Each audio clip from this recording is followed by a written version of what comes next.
ملی افکار میں خوش آمدید، میں آپ کے ساتھ صاحب قاسمی۔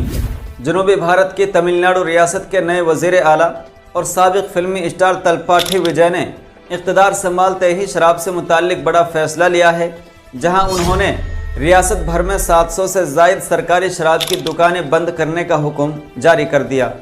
رپورٹس کے مطابق تمل ناڈو کے وزیر اعلیٰ وجے نے دھارمک استھل، اسکولز اور بس اسٹینڈز کے 500 میٹر کے دائرے میں موجود 717 شراب کی دکانوں کو فوری طور پر بند کرنے کی ہدایت جاری کی ہے۔ جانکاری کے مطابق یہ دکانیں Tamil Nadu state marketing corporation کے تحت چلائی جاتی تھی، جنہیں حکام کو 2 ہفتوں کے اندر مکمل طور پر بند کرنے کا حکم دیا گیا ہے۔ وجے کے اس اقدام کو ریاست میں شراب نوشی کم کرنے اور سماجی مسائل پر قابو پانے کی ایک کوشش قرار دیا جا رہا ہے۔ ان کے اس فیصلے پر سوشل میڈیا اور سیاسی حلقوں میں ملا جلا رد عمل سامنے آ رہا ہے، جہاں کچھ افراد نے اس اقدام کو عوامی مفاد میں ایک بہترین اقدام قرار دیا ہے، تو دوسری جانب کچھ لوگوں نے اس فیصلے کو معاشی نقصان سے جوڑا ہے۔ آپ کو بتا دیں کہ حالیہ ریاستی انتخابات میں ان کے پارٹی ٹی وی کے نے رکن اسمبلی کی 234 سیٹوں میں سے 108 نشستیں حاصل کی تھی اور اتحادی جماعتوں کی حمایت سے اکثریت حاصل کر کے حکومت بنانے میں کامیاب ہوئی۔ انہوں نے حال ہی میں تمل ناڈو کے وزیر اعلیٰ کے عہدے کا حلف لیا تھا۔ اقتدار میں آتے ہی اب ان کے اس فیصلے کو اہم سیاسی اقدام قرار دیا جا رہا ہے۔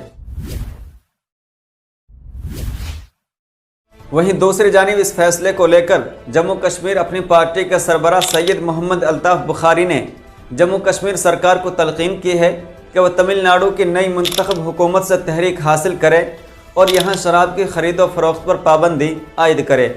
انہوں نے کہا کہ یہاں کے لوگ مکمل شراب بندی چاہتے ہیں اور منتخب حکومت عوامی جذبات کا احترام کرنے کی پابند ہے۔ رپورٹس کے مطابق محمد الطاف بخاری نے مزید کہا کہ اقتدار سنبھالنے کے فوراً بعد تمل ناڈو کے نئے منتخب وزیر اعلیٰ نے دکھایا ہے کہ حقیقی عوامی قیادت کیسے ہوتی ہے۔ ان کے فیصلے واضح طور پر ان لوگوں کی خواہشات اور جذبات کی عکاسی کرتے ہیں جنہوں نے انہیں منتخب کیا ہے۔ وزیر اعلیٰ کے طور پر حلف اٹھانے کے بعد ہی انہوں نے ریاست بھر میں مندر، اسکولز اور بس اڈوں کے قریب واقع 717 شراب کی دکانوں کو بند کرنے کا حکم دیا ہے۔ اس اقدام کو جرأت مندانہ قرار دیتے ہوئے اپنی پارٹی کے سربراہ نے مزید کہا کہ یہ فیصلہ آسان نہیں تھا، کیونکہ تمل ناڈو کی آمدنی کا ایک بڑا حصہ شراب کی فروخت سے حاصل ہوتا ہے، لیکن اس کے باوجود وہاں کے نو منتخب وزیر اعلیٰ نے عوام کے ساتھ کھڑے ہونے اور ایک دیرینہ عوامی مطالبہ پورا کرنے کا انتخاب کیا۔ تمل ناڈو کے وزیر اعلیٰ کے فیصلے کی تعریف کرتے ہوئے سید محمد الطاف بخاری نے کہا کہ اسی طرح حقیقی عوامی نمائندے جرأت و خلوص کے ساتھ معاشرے کی خدمت کے لیے اقتدار کا استعمال کرتے ہیں۔ انہوں نے کہا کہ وجے کا فیصلہ ہماری حکومت کے لیے چشم کشا ہونا چاہیے، لیکن بدقسمتی سے ہماری سیاسی جماعتیں الزام تراشی میں مصروف ہیں۔ انہوں نے کہا کہ برسر اقتدار پارٹی نیشنل کانفرنس کہتی ہے کہ جب پی ڈی پی اقتدار میں تھی تو اس نے بھی شراب بندی نہیں کی۔ یہ بات بالکل درست ہے، لیکن اس کا مطلب یہ نہیں کہ نیشنل کانفرنس پارٹی بھی پی ڈی پی کے راستے پر چلے۔ انہوں نے مزید کہا کہ جموں کشمیر کے لوگ، چاہے ان کا تعلق کسی بھی مذہب یا خطے سے ہو، بارہا مکمل شراب بندی کا مطالبہ کر چکے ہیں۔ ان کی آواز کو مزید نظر انداز نہیں کیا جانا چاہیے۔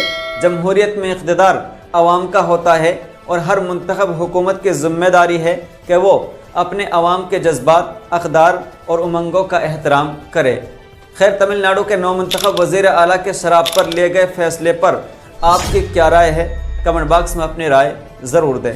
السلام علیکم ورحمۃ اللہ وبرکاتہ۔